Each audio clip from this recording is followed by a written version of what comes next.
15 अगस्त 1947 देश का पहला स्वतंत्रता दिवस। उस शाम दिल्ली के प्रिंसेस पार्क में ब्रिटिश का झंडा उतारकर तिरंगा फहराया जाना था। तब वहां 30,000 लोगों के इकट्ठा होने का अनुमान लगाया गया था, लेकिन हकीकत में 5 लाख लोगों का सैलाब उमड़ पड़ा। खुद जवाहरलाल नेहरू और लॉर्ड माउंटबेटन को समझ नहीं आ रहा था कि मंच तक जाए कैसे। पंडित नेहरू को लोगों के कंधों पर चढ़कर मंच तक पहुंचाने की जद्दोजहद करनी पड़ी और लॉर्ड माउंटबेटन तो अपनी बग्गी के बाहर से ही नहीं निकल पाए। लॉर्ड माउंटबेटन की बेटी पामेला कहती हैं कि जब मैं वहां पहुंची तो पंडित नेहरू ने मुझे चिल्लाते हुए कहा कि तुम लोगों के सिर और कंधों पर पैर रखते हुए मंच पर आ जाओ, वो बिल्कुल बुरा नहीं मानेंगे। तो मैंने कहा, मैंने ऊंची एड़ी वाली सैंडल पहनी है जो लोगों को चुभ सकती है। तब नेहरू फिर बोले, तो सैंडल को हाथ में लो और आगे बढ़ो।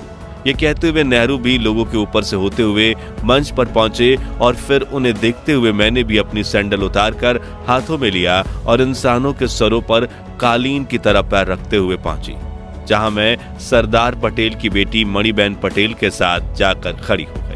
उधर माउंटबेटन की बग्गी लोगों के सैलाबों के बीच इतनी बुरी तरह से फंस गई थी कि वो उसमें से उतरने की सोच भी नहीं सकते थे। इसलिए उन्होंने पंडित नेहरू की तरफ देखते हुए चिल्लाकर कहा, लेट्स होस्ट दी फ्लैग, यानी चलिए झंडा फहराइए। जिसके बाद प्रिंसेस पार्क में भारत का महान तिरंगा फहरा गया और माउंटबेटन ने अपनी बग्गी पर खड़े होकर ही तिरंगे को सलामी दी। जिसके बाद कुछ ऐसा हुआ जो अंग्रेजों के 200 सालों के शासन में कभी नहीं हुआ। जी हाँ, भारत की जनता ने पहली बार दिल से किसी अंग्रेज के नाम का जयकारा किया, वो थे लॉर्ड माउंटबेटन। हर तरफ एक ही नारा गूंज रहा था, माउंटबेटन की जय, पंडित माउंटबेटन की जय। उस दिन माउंटबेटन को वो सौभाग्य प्राप्त हुआ जो किसी अंग्रेज को नहीं हुआ था और उनकी आंखें खुशी से भर आईं। उस समय देश के करोड़ों देशवासियों ने आजादी का जश्न इतने बड़े स्तर पर मनाया कि जय हिंद जय भारत और भारत माता की जय के नारों की गूंज पूरी दुनिया के कोने कोने तक पहुंच गई।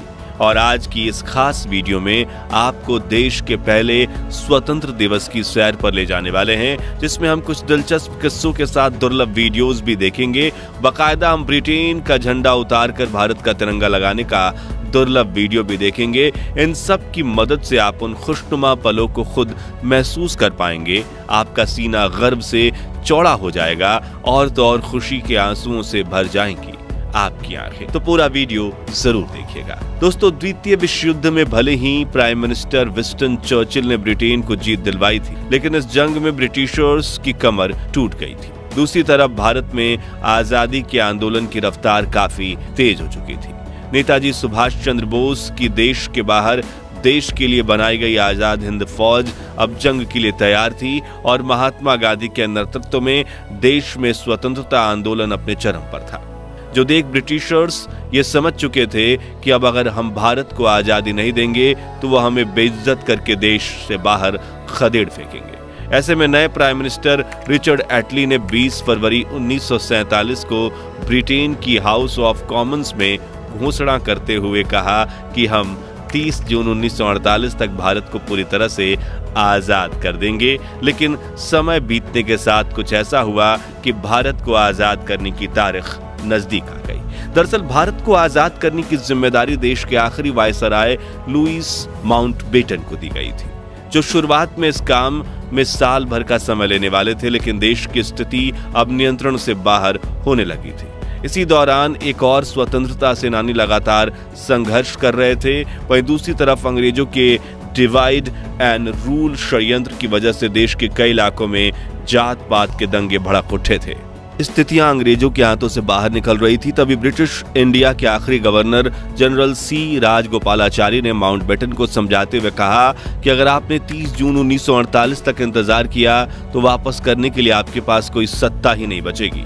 यह बात उनके जहन में बैठ गई थी और लॉर्ड माउंटबेटन ने भारत को जल्द से जल्द आजाद करने का निर्णय लिया और 3 जून 1947 को इस प्रेस कॉन्फ्रेंस में ऐलान कर दिया गया कि 15 अगस्त 1947 के दिन भारत को आजादी दी जाएगी। साथ ही भारत और पाकिस्तान के नाम के 2 देश बनेंगे और इनके संविधान भी अलग अलग होंगे, जिससे लंदन में तो हैरानी का माहौल फैल गया, क्योंकि अब सोने के अंडे देने वाली ये चिड़िया 200 सालों बाद उनके कैद से आजाद होने वाली थी। लेकिन भारत में खुशियों का माहौल फैल गया, क्योंकि जिस आजादी के लिए लाखों फ्रीडम फाइटर्स ने अपनी जान दी थी, अब जल्द ही सभी देशवासी उस आजादी की खुली हवा में सांस लेने वाले थे। दोस्तों, क्या आप जानते हैं कि आजादी के दिन तो 15 अगस्त को चुना गया, लेकिन तब आजादी का समारोह 14 अगस्त की दरमियानी रात को ही क्यों शुरू कर दिया गया था? तो इसके पीछे भी एक खास कारण था। दरअसल भारत के वरिष्ठ ज्योतिषियों के मुताबिक 15 अगस्त का दिन शुभ नहीं था। उन्होंने कहा कि ग्रह नक्षत्र की स्थितियों के लिहाज से 15 अगस्त को इतना महत्वपूर्ण काम नहीं किया जा सकता, और सौभाग्य से 14 अगस्त के दिन सितारों की स्थिति 15 अगस्त की तुलना में ज्यादा बेहतर थी। लिहाजा फैसला लिया गया कि 14 अगस्त 1947 की ठीक आधी रात को यदि भारत को आजाद कर दिया जाए तो यह हर तरह से बेहतर साबित होगा। वायसराय लॉर्ड माउंटबेटन ने यह प्रस्ताव स्वीकार किया और 14 अगस्त की रात 11 बजे संसद भवन के सेंट्रल हॉल में स्वतंत्रता दिवस समारोह आयोजित किया गया, जिसकी शुरुआत सुचेता कृपलानी ने की, जो 60 के दशक में उत्तर प्रदेश की पहली महिला मुख्यमंत्री बनी। पहले अल्लमा इकबाल का गीत सारे जहां से अच्छा और फिर बंकिम चटर्जी का वंदे मातरम गाया, जो बाद में भारत का राष्ट्रगीत बना।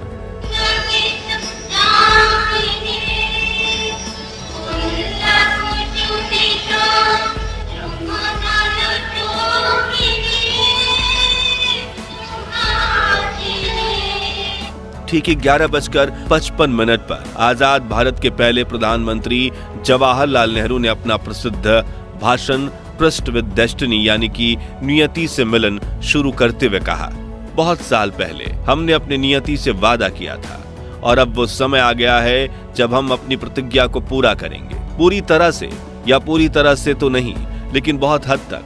आधी रात के समय जब दुनिया सो रही होगी, भारत जीवन और स्वतंत्रता के लिए जागेगा, आगे उन्होंने कहा।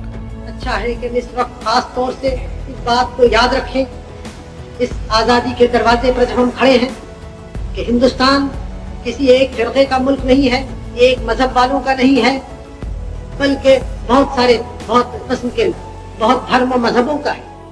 फिर घड़ी में जैसे ही रात के 12 बजे तो एक साथ कई शंख बजने लगे। वहां मौजूद लोगों की आंखों से आंसू बह निकले। महात्मा गांधी और सुभाष चंद्र बोस की जय के नारे से सेंट्रल हॉल गूंज गया। राष्ट्रपति सुभाष चंद्र बोस का 51 बैलों का रथ चंद्रबाबू की पापा देखिए, राष्ट्रपति सुभाष चंद्र बोस का 51 बैलों के रथ का तवारीखी जुलूस इतिहासगत। महात्मा गांधी की जय, महात्मा गांधी की जय, पंडित जवाहरलाल नेहरू की जय, पंडित जवाहरलाल नेहरू की जय। जिसके बाद आजादी के लिए शहीद हुए स्वातंत्र्य के सेनानियों की याद में 2 मिनट का मौन भी रखा गया। आजादी के शहीदों यानी आजादी की जंग में जान कुर्बान करने वाले बहादुरों की याद में 2 मिनट की खामोशी। वहीं बाहर तेज हवा के साथ बारिश में भी हजारों भारतीय इस क्षण का इंतजार कर रहे थे। जैसे ही नेहरू संसद भवन से बाहर निकले, मानो हर कोई उन्हें घेर लेना चाहता था। वरिष्ठ पत्रकार खुशवंत सिंह बताते हैं, हम सब रो रहे थे, एक दूसरे की भावनाओं में बह गए थे और आसपास में अनजान लोग भी खुशी से एक दूसरे को गले लगा रहे थे। कुछ समय बाद जवाहरलाल नेहरू और राजेंद्र प्रसाद लॉर्ड माउंटबेटन को औपचारिक रूप से भारत के पहले गवर्नर जनरल बनाने का न्योता देने पहुंचे। माउंटबेटन ने उनका अनुरोध तहे दिल से स्वीकार किया। उन्होंने पोर्ट वाइन की एक बोतल निकाली और अपने हाथों से अपने मेहमानों को वो शराब परोस दी। फिर अपना ग्लास भरकर उन्होंने अपना हाथ ऊंचा किया, बोले टू इंडिया। जिसके बाद पंडित नेहरू ने उन्हें एक लिफाफा देते हुए कहा, इसमें उन मंत्रियों के नाम है जिन्हें कल शपथ दिलाई जाएगी। पंडित नेहरू के जाने के बाद जब माउंटबेटन ने यह लिफाफा खोला तो उनकी हंसी छूट गई, क्योंकि वो खाली था। पंडित जी आजादी के दिन इतने खुश थे कि वो उस लिफाफे में मंत्रियों के नाम वाला कागज ही रखना भूल गए थे। उस रात दिल्ली की सड़कों का वर्णन करते हुए एक अमेरिकन पत्रकार ने लिखा कि सड़कों पर लोग खुशी से चिल्ला रहे थे। हिंदू, मुसलमान और सिख सभी आजादी का जश्न मना रहे थे। ऐसा लग रहा था कि नए साल की पहली शाम का न्यूयॉर्क के टाइम स्क्वायर का नजारा। मित्रों, आजादी का यह समारोह सिर्फ दिल्ली तक सीमित नहीं था, बल्कि देश के हर कोने में स्वतंत्रता दिवस का जश्न मनाया जा रहा था। जैसे सपनों के शहर मुंबई में शहर के मेयर ने ताज जैसे खूबसूरत होटल में रात्रि भोज का आयोजन किया। हिंदुओं के धार्मिक शहर बनारस में एक मुसलमान द्वारा राष्ट्रीय झंडा फहराया गया, तो वहीं उत्तर पूर्व के पहाड़ी शहर शिलोंग में गवर्नर ने एक समारोह की अध्यक्षता में 4 जवानों द्वारा राष्ट्रीय झंडा फहराया गया। इन नौजवानों में हिंदू, मुसलमान और लड़के लड़कियां 2 जोड़ों में थे। यहाँ दिल्ली में आजादी का जश्न मनाकर कुछ लोग अपने घर चले गए, तो कुछ वहीं संसद भवन के पास हरे लॉन में और फुटपाथ पर सो गए। 15 अगस्त की सुबह 8:30 बजे लॉर्ड माउंटबेटन ने जवाहरलाल नेहरू को स्वतंत्र भारत के प्रथम प्रधानमंत्री के रूप में शपथ दिलाई। आइए इस ऐतिहासिक क्षण की दुर्लभ वीडियो देखते हैं। और हमारे सब प्रधानों के सामने फेडरल कोर्ट के चीफ जस्टिस न्यायमूर्ति श्री हरिलाल कन्या के हाथों देश सेवा की शपथ लेते हैं। इसी तरह गवर्नर जनरल के हाथों अपनी नई हुकूमत के मुख्य प्रधान पंडित नेहरू और दूसरे प्रधान देश सेवा की शपथ ले रहे हैं। बाहर खड़े हुए लोगों का जोश खरोश बढ़ रहा है, इस इंतजार में बेताब हैं कि कब नेताओं के दर्शन हों। आप हैं स्वतंत्र भारत के पहले प्रधान। अगले दिन दिल्ली की सड़कों पर लाखों लोगों का सैलाब उमड़ पड़ा। सड़कें लोगों से इतनी खचाखच भरी हुई थी कि गाड़ी छोड़िए साइकिल पर भी सफर करना मुमकिन नहीं था। शाम 5 बजे इंडिया गेट के पास प्रिंसेस पार्क में माउंटबेटन को भारत का तिरंगा झंडा फहराना था और ये अनुमान लगाया गया था करीब 30,000 लोग आएंगे, लेकिन लोगों की भीड़ बढ़ती गई और पूरे इलाके में 5 लाख लोग इकट्ठा हो गए। इतनी भीड़ भारत के इतिहास में कुंभ स्नान के सिवाय किसी भी अवसर पर एकत्रित नहीं हुई थी।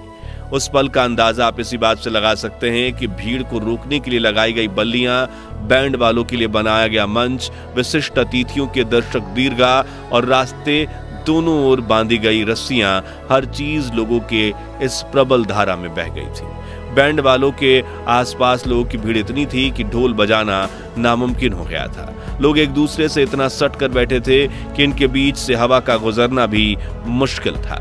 इंग्लिश राइटर डोमिनिक लैपियर और लैरी कॉलिंस ने अपनी किताब फ्रीडम एट मिडनाइट में लिखा था कि उस भीड़ में हजारों ऐसी औरतें भी थीं जो अपने दूध पीते बच्चों को सीने से लगाए हुई थी, इस डर से कि कहीं उनके बच्चे बढ़ती हुई भीड़ में पिचक न जाए। जब उन्हें भीड़ का धक्का लगता था, वो अपने बच्चों को उन्हें रबड़ की गेंद की तरह हवा में उछाल देती और जब वो नीचे गिरता तो उन्हें पकड़कर फिर से उछाल देती। एक क्षण में हवा में इस तरह कई बच्चे उछाल दिए गए। मंच पर खड़ी लॉर्ड माउंटबेटन की 17 साल की बेटी पामेला की आंखें आश्चर्य से फटी की फटी रह गईं। वो सोचने लगी, हे भगवान, यहाँ तो बच्चों की बारिश हो रही है। प्रिंसेस पार्क में भारत के तिरंगे को लहराता देखने का सौभाग्य जिस भी भारतीयों को प्राप्त हुआ, उनका जीवन धन्य हो गया, क्योंकि 200 सालों की कड़ी तपस्या के बाद जब आजादी का तिरंगा फहराया गया, तब अचानक से तेज हवाएं चलने लगी और तिरंगे के ठीक पीछे एक इंद्रधनुष उभर आया, मानो प्रकृति भी भारत की आजादी का जश्न मना रही हो। ऐसा ही माहौल पूरे देश में था। हर जगह जुलूस निकल रहे थे, लोग खुशी से एक दूसरे को गले लगा रहे थे और आजादी के जश्न को मना रहे थे। हालांकि देश के कुछ हिस्सों में लोग बंटवारे का दर्द भी सह रहे थे। उनके लिए 14 अगस्त की रात खुशनुमा नहीं बल्कि दुख, दर्द और पीड़ा भरी काली रात थी, जिस विषय में आप हमारी डिटेल्ड वीडियो डिस्क्रिप्शन में दी हुई लिंक से देख सकते हैं। और यही कारण है कि 15 अगस्त के दिन यहाँ राष्ट्रपिता महात्मा गांधी, जिनकी भारत की आजादी में अहम भूमिका थी, वो नहीं दिखाई दे रहे हैं, क्योंकि उस वक्त वो ना तो संसद में दिखे थे, ना राष्ट्रपति भवन में, ना इंडिया गेट पर और ना ही लाल किले पर। 14 अगस्त की रात प्रधानमंत्री जवाहरलाल नेहरू ने जो भाषण दिया था, वो भाषण गांधी जी ने नहीं सुना था, बल्कि उस रात वो 9 बजे ही सोने चले गए थे। उस वक्त गांधी जी कलकत्ता के बेलिया घाट में लगभग खंडहर हो चुकी हैदरी मंजिल नाम की हवेली में विश्राम कर रहे थे, क्योंकि देश के बंटवारे से शुरू हुई सांप्रदायिक हिंसा को शांत करवाने के लिए बापू 13 अगस्त को कलकत्ता पहुंचे, जहां वो हिंसक प्रवृत्तियों को रोकने की कोशिश कर रहे थे। 15 अगस्त की सुबह 2 बजे वो नींद से उठे और हिंसक दंगे रोकने और शांति स्थापित करने के लिए उपवास रखा, जिसके बाद उन्होंने गीता पाठ करवाया और दोपहर के वक्त बेलिया घाट में एक प्रार्थना सभा में पहुंचे, जहां समाज के हर तबके के लोग मौजूद थे। जी हां, इस तरह आजादी के दिन महात्मा गांधी ने अन्न का एक भी निवाला नहीं खाया था और वो आजादी के जश्न से भी दूर थे, क्योंकि वो देश में दंगे फसाद रोकना चाहते थे। तो साथियों, 15 अगस्त 1947 भारत के महान इतिहास का वह ऐतिहासिक दिन था जब हमारे देश को आजादी मिली। वहीं आजादी जिसके लिए भगत सिंह, राजगुरु, सुखदेव, चंद्रशेखर आजाद जैसे लाखों क्रांतिकारियों ने हंसते हंसते अपने प्राण की आहुति दे दी थी। वही आजादी जिसके लिए नेताजी सुभाष चंद्र बोस ने देश के बाहर देश के लिए आजाद हिंद फौज खड़ी कर दी थी। वही आजादी जिससे अहिंसा से पाने की कोशिश में महात्मा गांधी, सरदार पटेल और पंडित जवाहरलाल नेहरू के साथ करोड़ों भारतीयों का काफिला खड़ा था। तो दोस्तों, अगर आप भी देश को आजादी दिलवाने वाले फ्रीडम फाइटर्स पर गर्व करते हैं तो उनके सम्मान में कमेंट बॉक्स में जय हिंद, जय भारत जरूर लिखें। ये वीडियो अच्छा लगा हो तो लाइक और शेयर करके 11,000 लाइक्स के लक्ष्य को हासिल करने में हमारी मदद कीजिए। और भारत के महान इतिहास से जुड़े ऐसे ही दुर्लभ वीडियोस के लिए हमारे चैनल को सब्सक्राइब करके पास वाली घंटी जरूर बजा दीजिए। मिलते हैं अगली वीडियो में। जय हिंद, वंदे मातरम।